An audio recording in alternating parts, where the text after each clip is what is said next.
उपेंद्र कुशवाहा फिर पाला बदलने की तैयारी में, तेजस्वी यादव के संपर्क में कुशवाहा।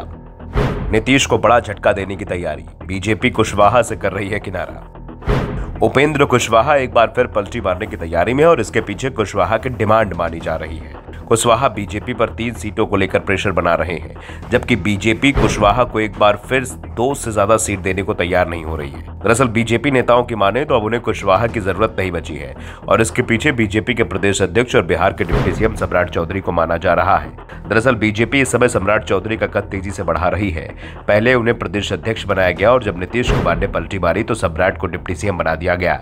कुशवाहा और सम्राट चौधरी दोनों ही कोयली समुदाय से आते हैं, जिनकी आबादी बिहार में करीब 4% है। बीजेपी का दावा है कि उपेंद्र की तुलना में सम्राट चौधरी का कोयली समाज पर दबदबा तेजी से बढ़ा है।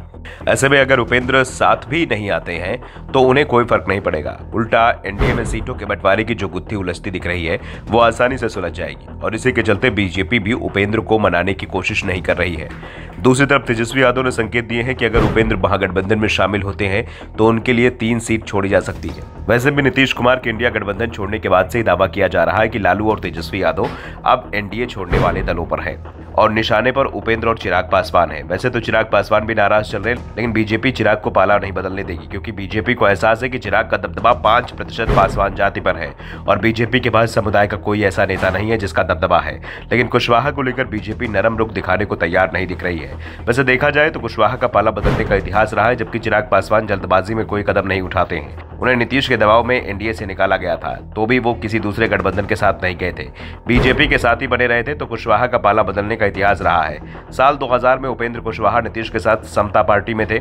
नीतीश ने उनको बिहार में विपक्ष का नेता बनवाया था। इसके बाद कुछ साल वो समता पार्टी में रहे, लेकिन नीतीश से अनबन हो गई। तब वो समता पार्टी से अलग हो गए और एनसीपी में चले गए। इसके बाद कुशवाहा ने फिर एनसीपी से जेडीयू में आए और नीतीश कुमार ने उन्हें 2010 में राज्यसभा भेजा, लेकिन फिर दोबारा नीतीश से उनकी अनबन हो गई। इसके बाद उन्होंने 2013 में राज्यसभा से इस्तीफा दे दिया। 2013 में वो राष्ट्रीय लोक समता पार्टी नाम से राजनीतिक दल बनाया और बीजेपी से गठबंधन किया। 2014 लोकसभा चुनाव में एनडीए में उनकी पार्टी 3 सीटों पर चुनाव लड़ी और जीती।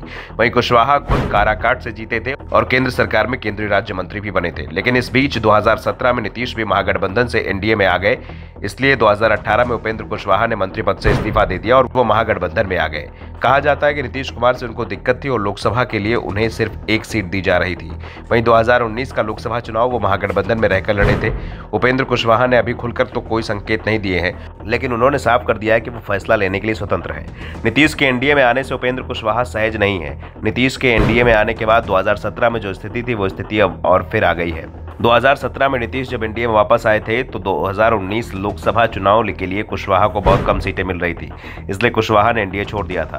वहीं अब नीतीश कुमार फिर एनडीए में वापस आ गए हैं तो कुशवाहा को 1 सीट से ज्यादा नहीं मिलेगी, क्योंकि बिहार में 40 सीट है और बिहार एनडीए में 6 दल है, जबकि कुशवाहा 3 सीटें अपनी पार्टी के लिए चाहते हैं। इसलिए हो सकता है कुशवाहा फिर महागठबंधन में चले जाएं। वैसे कुशवाहा अगर एनडीए में 1 सीट लड़ने के लिए तैयार हो जाते हैं तो एनडीए में रह सकते हैं। ये भी हो सकता है कि नीतीश कुशवाहा से कहे कि आप हमारे साथ आ जाइए और जेडीयू के सिंबल पर लड़िए। अगर बात नहीं बनी तो वो महागठबंधन में जा सकते हैं। Bureau report, the Navdarpan news.